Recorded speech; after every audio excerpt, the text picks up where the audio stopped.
খুলনার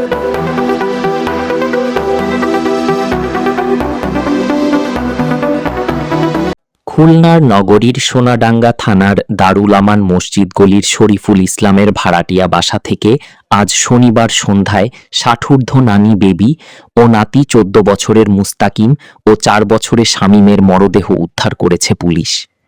তিনজনের মরদেহ উদ্ধারের পর ঘাতক মা মেরি বেগম ওরফে ফাতেমাকে পুলিশ আটক করেছে। তবে তার দ্বিতীয় স্বামী রফিকুল পলাতক রয়েছে। পুলিশ ও স্থানীয়রা জানিয়েছে, ঈদুল আজহার দিন থেকে ৩ দিন ধরে এই ভাড়াটিয়া বাসা বন্ধ দেখতে পান স্থানীয়রা। আশেপাশে প্রতিবেশীরা ঘর থেকে পচা গন্ধ পেয়ে সন্দেহ হলে তারা 999-এ ফোন দেন।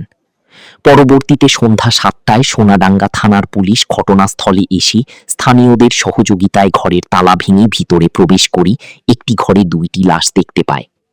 পরে খবর পেয়ে সিআইডি টিম ঘটনাস্থলে আসার পর তারা রুম তল্লাশি করে আরও একটি শিশুর লাশ উদ্ধার করে।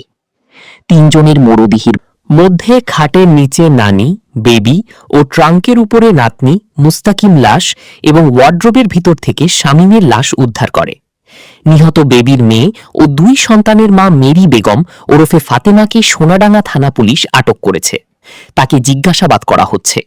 পুলিশ হত্যাকাণ্ডে জড়িত রফিককে আটক করতে অভিযান শুরু করেছে।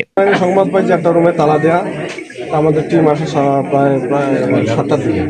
আসার পরে আমরা তালাটা স্থানীয় লোকজনের সহযোগিতা ভাঙার পরে আমরা দরজার বাইরের থেকে 2টা লাশ শনাক্ত করতে পারি। প্রথমে তার সাথে সাথে যেহেতু এটা আমরা অনুমান করতেছি মার্ডার করছি, আমরা সাথে সিআইডি ক্রাইম সিন সংবাদ দিই।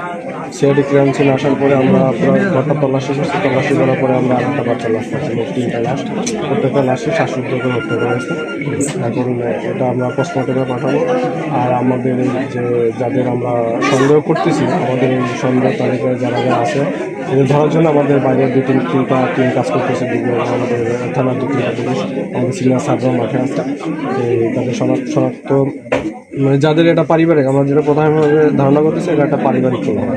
এখানে যে বাচ্চারা মারা গেছে 2টা শিশু আর একটা নানি। আর যে বাচ্চা মারা গেছে মা হচ্ছে বর্তমানে স্বামী নিয়ে থাকে, আর এই বাচ্চা 2টা হচ্ছে ওনার আগের স্বামীর। এই পারিবারিক কোনো দীর্ঘদিন ধরে ওনাদের ভিতরে কোনো চলতেছে। আমরা এখনও এটা হয়তো ধারণা করছি পারিবারিক কোনো জের ধরে এই ঘটনাটা ঘটেছে। তারপরে আমরা আসামিকে ধরে স্বীকারোক্তি নিয়ে তারপরে আমরা মূল রহস্য আসলে আপনাদের জানাইতে পারবো। তো এখন আমরা যেটা আসলে এটা তদন্ত স্বার্থে কি আসলে ঘটাইছে এটা আমরা পরে আর কি স্বামী ঘটাইছে। আপনি কি নিহতদের মাকে কি হেফাজতে নিয়েছেন কিনা? না, হেফাজতে না, আমরা তদন্ত স্বার্থে আমাদের টিম কাজ করতেছে না কেন।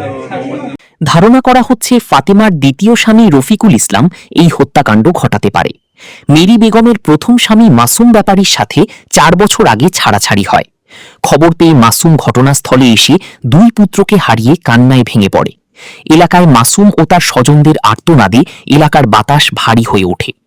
মধ্যরাতে তদন্ত শেষে পুলিশ 3টি লাশ খুলনা মেডিকেল কলেজ হাসপাতালে প্রেরণ করে। হত্যাকাণ্ড নিয়ে স্থানীয়দের মধ্যে আতঙ্ক বিরাজ করছে। বাংলার গেজেটের প্রতিবেদন।